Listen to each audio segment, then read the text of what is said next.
हर वक्त कुछ ना कुछ मैनिफेस्ट कर रहे होते हैं। जिस भी बारे में मैं सोचूंगी, जिस भी बारे में मैं अपनी फीलिंग्स अलाइन करूंगी, मेरा बिलीफ सिस्टम स्ट्रांग होगा और मैं उस पर एक्शन लूंगी, वो चीज़ मेरी ज़िंदगी में सच्चाई बन जाएगी। ये सिर्फ इतना सा ही है। इसके लिए हमें कोई प्रोग्राम साइन अप करने की ज़रूरत नहीं है कि हमें कोई मैनिफेस्टेशन का प्रोसेस अप्लाई करना है। मैनिफेस्टेशन ये एक ऐसा शब्द है जो आजकल हमारी लाइफ में हम काफ़ी बारी सुनते हैं। या तो हमारे आसपास कोई ना कोई इस बारे में बात कर रहा होता है, या ये हमारे सोशल मीडिया पे कहीं ना कहीं से पॉपअप हो ही जाता है। लेकिन सवाल ये है कि आखिर मैनिफेस्टेशन है क्या? क्या ये बस एक माइंडसेट है या एक लाइफ साइंस है? इन्हीं सवालों का जवाब देने के लिए हमारे साथ मौजूद है Vansha Garg, life coach and a senior HR professional here with the Times Group. Thank you so much Muskaan for having me here. तो मेरा पहला सवाल आपसे ये है कि मैनिफेस्टेशन है क्या? इसके बारे में सब इतनी बातें कर रहे हैं आजकल, और आपने इसको अपनी लाइफ में कैसे इनकॉर्पोरेट करा है? मैनिफेस्टेशन का सबसे आसान तरीका समझने का ये है कि जब हम अपने थॉट्स, अपने बिलीव्स, अपनी फीलिंग्स और अपने एक्शंस को किसी एक चीज़ पर इतना फोकस कर देते हैं कि वो एक दिन हमारी रियलिटी बन जाती है, हम उस चीज़ को बोलते हैं कि वो चीज़ मेरी लाइफ में मैनिफेस्ट हो गई है। मेरी लाइफ में ये कैसे शुरुआत हुई, मुझे बिल्कुल भी आइडिया नहीं था मैनिफेस्टेशन क्या होता है, और मुझे बहुत शौक है पॉडकास्ट और ऑडियो नोट्स वगैरह सुनने का, ऑडियो बुक्स वगैरह सुनने का। ऐसे ही एक दिन पॉपअप हुआ मेरे भी सोशल मीडिया पे, जैसे आपने अभी बताया कि लॉ ऑफ अट्रैक्शन को फॉलो करके अपनी आइडियल लाइफ कैसे बनाई जा सकती है। तो हम अपनी लाइफ में कभी भी किसी भी स्टेज पे होते हैं, हमेशा हमको लगता है कि अभी हम अपनी आइडियल लाइफ से दूर हैं। चाहे भले ही हम आज की लाइफ में वो सब जी रहे हों जो हमने आज से 10 साल पहले मैनिफेस्ट किया था, बट हमको हमेशा लगता है कि अभी कुछ और मैनिफेस्ट होना या अभी कुछ और अचीव करना बाकी है। जब मैंने वो थंबनेल देखा तो मुझे लगा कि मुझे जानना चाहिए कि ये क्या कॉन्सेप्ट के बारे में बात कर रहे हैं। और ऑनेस्टली जब मैंने वो पूरा पॉडकास्ट सुना तो मैं बहुत कंफ्यूज थी कि ये एक्चुअली में ये कॉन्सेप्ट सच है भी या नहीं। सब लोग इतनी श्योरिटी से इस ऐसे अजीब से मैजिकल कॉन्सेप्ट के बारे में बात कर रहे हैं, तो मेरी क्यूरियोसिटी बढ़ गई और उसी को सर्च करते करते करते करते मैंने मैनिफेस्टेशन और लॉ ऑफ अट्रैक्शन के बारे में बहुत कुछ जाना। और अब मैं कह सकती हूँ कि हाँ, अब जो पहले दिन में मैंने बिलीफ सिस्टम बनाया था अपना मैनिफेस्टेशन को लेके, जब वो मुझे लगा था कि ये कुछ वियर्ड सा मैजिकल स्टफ है, आज मैं मान सकती हूँ कि ये इसके पीछे साइंस है। It is the law of nature and I fully and totally believe in to it. Law of nature कैसे? और जब किसी को शुरू करना है इस बिलीफ सिस्टम को अपनी लाइफ में स्ट्रॉन्ग करना है, मैनिफेस्टेशन के बिलीफ सिस्टम को स्ट्रॉन्ग करना है, तो वो कैसे शुरू कर सकता है? क्या कोई टेक्निक है जिससे उनका बिलीफ सिस्टम स्ट्रॉन्ग होगा? क्या कोई डेली प्रैक्टिसेस है जो आप फॉलो करते हो, या आपने शुरुआत से लेकर अभी तक करी हो जिसकी वजह से आपका ये बिलीफ सिस्टम स्ट्रॉन्ग हुआ हो?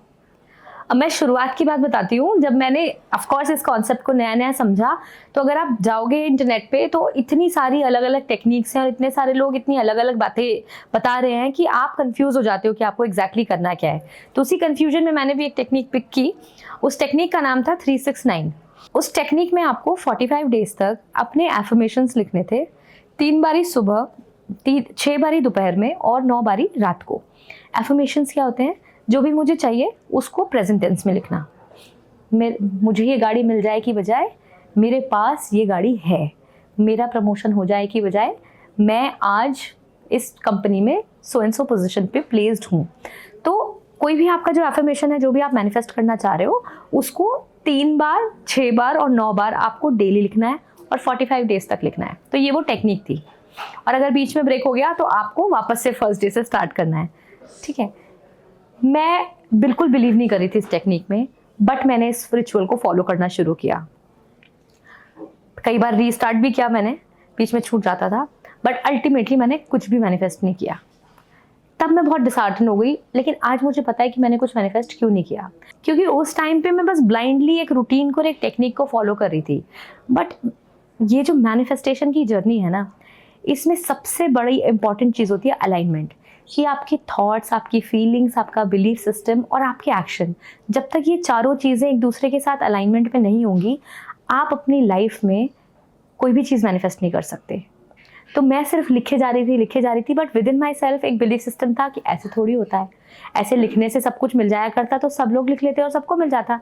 तो मैंने वो 45 डेज तक रिचुअल पूरे अच्छे से निभाया, लेकिन मेरा बिलीफ सिस्टम उससे अलाइन नहीं था। मेरी फीलिंग्स एकदम ऑपोजिट थी, मेरे व्हाट इफ्स बहुत ज़्यादा थे। तो एक्चुअली में वो चीज़ें कभी मेरी लाइफ में सच हुई ही नहीं। जब आप ये आंसर दे रहे थे तो मुझे लगा आप बोलोगे कि मैंने ये सब करा और मेरे साथ इतना इतना अच्छा हो गया। टर्न्स आउट एकदम ही डिफरेंट आंसर मिल गया मुझे। लेकिन यही चीज़ अगर मैं करती तो मैं भी बहुत डिसअपॉइंट होती और फिर शायद मैं इस प्रैक्टिस को फर्दर फॉलो ही नहीं कर पाती, बिकॉज वो डिसअपॉइंटमेंट ही इतनी ज़्यादा हो जाती। अब ऐसे टाइम पर जब इतनी सारी डिसअपॉइंटमेंट है हमारे आसपास, तो हम फोकस कैसे रहे कि हम कंटिन्यू करते रहें अपना बिलीफ सिस्टम, हमारा मैनिफेस्टेशन का बिलीफ सिस्टम हटे ना। मुस्कान, ऐसा नहीं है कि मैं डिसअपॉइंट नहीं हुई थी उस टाइम पे। मुझे बहुत बुरा लगा कि मैंने इतनी इंटेंशन के साथ सब कुछ किया, जो भी सोशल मीडिया पे बताया मैंने उसको फॉलो किया, बट ऐसा क्यों हुआ कि ये नहीं सच हुआ। मुझे मुस्कान अभी इतना समझ में आ गया है कि उस टाइम पे वो रिचुअल फेल नहीं हुआ था, मेरी अंडरस्टैंडिंग बहुत कम थी। तो जब मुझे समझ में आया कि एक्चुअली में हम हर वक्त कुछ ना कुछ मैनिफेस्ट कर रहे होते हैं, जिस भी बारे में मैं सोचूंगी, जिस भी बारे में मैं अपनी फीलिंग्स अलाइन करूंगी, मेरा बिलीफ सिस्टम स्ट्रांग होगा और मैं उस पर एक्शन लूंगी, वो चीज़ मेरी ज़िंदगी में सच्चाई बन जाएगी। ये सिर्फ इतना सा ही है। इसके लिए हमें कोई प्रोग्राम साइन अप करने की ज़रूरत नहीं है कि हमें कोई मैनिफेस्टेशन का प्रोसेस अप्लाई करना है और उसके बाद उसमें कंसिस्टेंट रहना है। विजन बोर्ड जैसी चीज़ें, एफर्मेशंस जैसी चीज़ें, या ये जो टेक्निक थी 369 टेक्निक्स, ये सारी चीज़ें बस आपको आपके डोमिनेंट स्टेट पे वापस ले जाने के लिए है। मतलब कि आपको कुछ चाहिए, आपने उस बारे में सोचा, आपने बिलीव किया आप उसको डिजर्व करते हो, उसके बाद आपने उस चीज़ को पाने के बाद आपको क्या फीलिंग्स चाहिए, आपने उन फीलिंग्स के बारे में सोचा और फिर आपने एक रिलेटेड एक्शन लिया। ठीक है, यही है मैनिफेस्टेशन। ये सारी चीज़ें आपको कांस्टेंट स्टेट में करनी है। पूरे दिन सेम स्टेट में रहना पॉसिबल नहीं है, कितना कुछ होता है सुबह से शाम तक लाइफ में। तो ये जो छोटे छोटे रिचुअल्स होते हैं कि विजन बोर्ड बना लिया, एफर्मेशंस बना लिए, या फिर 369 टेक्निक के थ्रू एक सिस्टम में हमने एफर्मेशंस कर लिए, ये सब चीज़ें सिर्फ इसलिए बनाई गई हैं कि एक्चुअली में मेरा दिन कैसा भी जा रहा हो, मैं वापस उस विचार पे आ जाऊँ जहाँ पे मुझे वो फीलिंग याद आ जाए, जहाँ पे मेरा वो बिलीफ सिस्टम रिवाइज हो जाए और जहाँ पे मुझे याद आए कि मुझे क्या एक्शन लेना है और मैं उस एक्शन से अलाइन हो जाऊँ। सो ये टेक्निक्स इतनी जो अलग अलग बनाई है, अल्टीमेट गोल यही है कि आपको अपने फीलिंग्स, थॉट्स, बिलीफ और एक्शन को अलाइनमेंट में लेके आना है और वो चीज़ आपकी ज़िंदगी में सच बन के आ जाएगी। आई एम श्योर कि पहले दिन से लेकर अभी तक में काफ़ी चेंज होगा। आप क्या कर रहे हो ऑन अ पर्सनल लेवल कि आपकी मैनिफेस्टेशन बिलीव और स्ट्रॉन्ग होती जा रही है? अभी क्योंकि इतना टाइम हो गया है इस बारे में पढ़ते हुए, समझते हुए, और इतने सारे लोगों को मैंने इस बारे में बात करते हुए सुन लिया है जो अपनी लाइफ में बहुत अकम्पलिश्ड है, कि अभी ये डाउट तो नहीं रहा मेरे अंदर कि ये चीज़ होती है या नहीं होती है। मैं 100% बिलीव करती हूँ कि अगर आप सही तरीके से अलाइनमेंट में रहोगे तो जो आप चाहोगे आप अपने थॉट से वो रियलिटी क्रिएट कर सकते हो। तो मैं डेली कोशिश करती हूँ कि कोई प्रैक्टिस और रिचुअल करने की बजाय मैं डेली वो इंसान बनने पे काम करूँ जिसको मुझे मैनिफेस्ट करना है। कैसा होगा वो इंसान? जो बहुत रिच होगा, बहुत सक्सेसफुल होगा, बहुत पॉजिटिव होगा। तो मैं अपनी छोटी छोटी आदतों में वो सारी चीज़ें इम्बाइब करने की कोशिश करती हूँ। लोग बाग सोचते हैं कि हम मैनिफेस्ट करना चाहते हैं दैट मेरे पास बहुत सारा पैसा आ जाए, बट छोटी छोटी चीज़ों में उनका थॉट प्रोसेस और बिलीफ सिस्टम होता है कि यार ज़्यादा खर्चा हो गया। एक सब्ज़ी वाले से सब्ज़ी खरीदने जाएंगे और बोलेंगे कि इसने महंगी लगा दी। किसी बहुत गरीब से आदमी को 10 रुपए का नोट देने से पहले उनका मन उनको रोकता है कि नहीं देना, छोड़ो। तो आप कैसे मैनिफेस्ट करोगे उस आदमी को जो आप एक्चुअली में अपने बिलीफ सिस्टम और फीलिंग्स और थॉट्स और इमोशंस में हो ही नहीं। तो मैं डेली बेसिस पे जैसा इंसान मुझे बनना है और उस इंसान के पास वो क्या क्या चीज़ें होंगी, मैं उससे अपना अलाइनमेंट बढ़ाने की कोशिश करती हूँ। तो ये एक ऑनगोइंग प्रोसेस है जिसमें मुझे सिर्फ कुछ मिनट्स नहीं बिताने अपने दिन के। मैं हर वक्त ये सोचती हूँ कि अगर मैं वो होती जो मैं बनना चाहती हूँ तो इस टाइम इस सिचुएशन में मैंने कैसे रिएक्ट करता, और मैं बहुत हद तक कोशिश करती हूँ कि मैं उस टाइम उस सिचुएशन में वैसे ही रिएक्ट करूँ। इससे मुझे बहुत मदद मिलती है एक्चुअली में ये जानने में कि मैं कैसा बनना चाहती हूँ और मैं कैसी बन रही हूँ। So it's progress every day. तो अब कोई रिचुअल या कोई स्ट्रिक्ट रूटीन फॉलो करने की कोशिश करने की ज़रूरत नहीं पड़ती है। अब it is by default happening. I am sure it's progress every day, लेकिन साथ साथ हमारे फियर्स भी कभी कभी उस सिचुएशन को ओवरपावर करते हैं, कभी कभी नेगेटिव थॉट्स ओवरपावर करते हैं, कभी कभी सर्कमस्टेंसेस ही ऐसे हो जाते हैं कि हम ऑटोमेटिकली एक वर्स्ट केस सिनेरियो अज्यूम करके बैठ जाते हैं।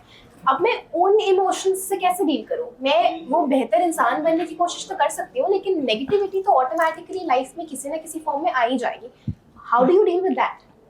देखो, फियर हमारी लाइफ में तब आता है जब हमें ये लगता है कि सिचुएशन मेरी कंट्रोल से बाहर है। आप अपनी लाइफ का कोई भी सिनेरियो उठा के देखो, अगर आपको 100% श्योरिटी होगी इस बात की कि इस सिचुएशन में जो भी होगा उसकी 100% रिस्पॉन्सिबिलिटी मेरी है, मेरे पास इसका फुल कंट्रोल है, तो आप डरोगे नहीं, आप कॉन्फिडेंट रहोगे। हम कभी भी अपनी लाइफ में किसी भी सिचुएशन में फियरफुल तब होते हैं जब हम कंट्रोल लूज कर रहे होते हैं, जब हमें लगता है कि कोई चीज़ हो जाएगी और मैं उसका कुछ नहीं कर, उस पर मेरा कंट्रोल नहीं होगा। जब से मैंने ये सारी चीज़ों के बारे में डीपर डाइव किया है, इतना मुझे समझ में आने लग गया है कि हमारे जो थॉट्स हैं वो ही हमारी रियलिटी क्रिएट कर रहे हैं। मैं जैसा सोचूंगी वही मेरे सामने आके एज अ रियलिटी खड़ा हो जाएगा। अगर मैं पूरे दिन डाउट, फियर, एंग्जाइटी में ही रहूँगी तो मैं चाहे कितनी भी पॉजिटिव एफर्मेशंस लिख लूँ, कितना भी अच्छा विजन बोर्ड बना लूँ, मैं एक्चुअली में उसे कभी मैनिफेस्ट नहीं कर सकती। तो it's more like very selfish to me now.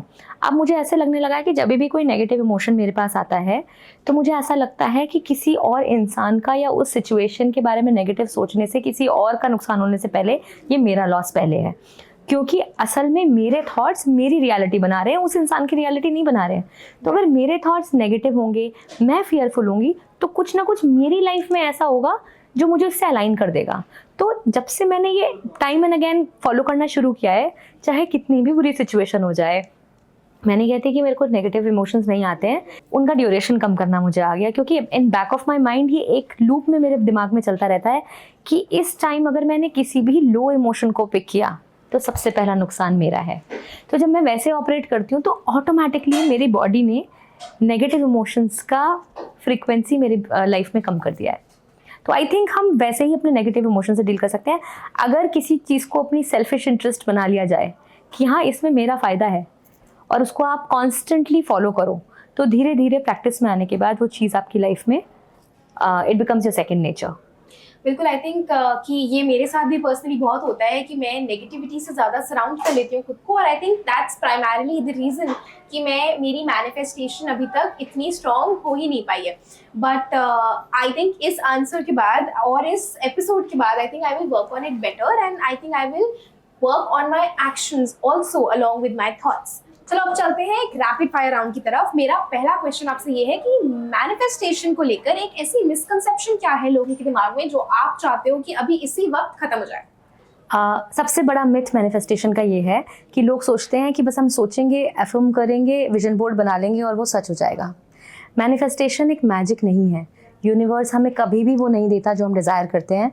Universe हमें हमेशा वो देता है जो हम डिज़र्व करते हैं, और जब तक मुझे श्योरिटी है कि मैं क्या डिज़र्व करती हूँ, मैं उस चीज़ को अपनी लाइफ में मैनिफेस्ट करती रहूँगी। अगर मुझे लगता है डर, fear, anxiety is a part of my life, I will be manifesting those things in my life. Right. कभी कभी हम देखते हैं कि हम किसी चीज़ के बारे में बात कर रहे होते हैं और साथ साथ ही हमें यूनिवर्स एक साइन दे देता है। इज दैट अ कोइंसिडेंस, या फिर वो साइंस को हमें सीरियसली लेना चाहिए? इट डिपेंड्स कि आप उसका क्या मतलब निकाल रहे हो। अगर ये आपके बेनिफिट में काम कर रहा है तो प्लीज़ उसको यूनिवर्स का साइन समझिए और take an inspiring action towards it. Like मुझे पता है कि आप बोलोगे कि एक्शंस पे काम करना ज़्यादा ज़रूरी है, लेकिन गिवन अ चॉइस, क्या हम मैनिफेस्ट करेंगे better if we write it down और if we keep saying it out loud? क्योंकि मैंने ऐसे काफ़ी सारी टेक्निक्स में, जैसे आपने अपनी 3-6-9 टेक्निक बताई, उसी तरह मैंने ये भी काफ़ी सुना है कि हम किस चीज़ को प्रेजेंट टेंस में बार बार बोलते रहेंगे तो वो सच हो जाएगा एक दिन। तो given a choice, right it down और से इट आउट लाउड। चाहे लिखो चाहे कहो, बट उसमें बिलीव करो। आपको लगना चाहिए कि अगर आप यूनिवर्स से एक पोजीशन मांग रहे हो, एक अबंडेंस मांग रहे हो, तो आप उसको डिजर्व करते हो। जब तक आप सिर्फ लिख दोगे और अंदर से डाउट में रहोगे कि पता नहीं मुझे मिलेगा या नहीं मिलेगा, आप ये मैसेज भेज रहे हो कि आप डिजर्व ही नहीं करते हो, तो आपको मिलेगा ही नहीं। Now to make this manifestation a success, ज़्यादा ज़रूरी क्या है? हमारा माइंडसेट, या हम किस तरह का एनवायरनमेंट क्रिएट कर रहे हैं, या हम किस तरह के एनवायरनमेंट में हैं? माइंडसेट और environment. 100% mindset. It's a saying, our thoughts becomes things. तो जो भी आपका माइंडसेट है, अगर वो पॉजिटिव है तो आपकी लाइफ में पॉजिटिव एक्सपीरियंसेस मैनिफेस्ट होंगे।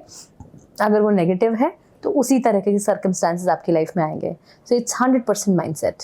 At the end of this episode मुझे बहुत कुछ सीखने को मिला आपसे, और मैनिफेस्टेशन के बारे में मैंने काफ़ी सारी ऐसी चीज़ें जानी हैं जो मुझे अभी तक सिर्फ मेरे दिमाग में बहुत बड़े बड़े क्वेश्चंस बने हुए थे. So thank you so much, आपका बहुत बहुत धन्यवाद हमारे साथ यहाँ पे जुड़ने के लिए. Thank you so much for being here. Thank you so much Muskan.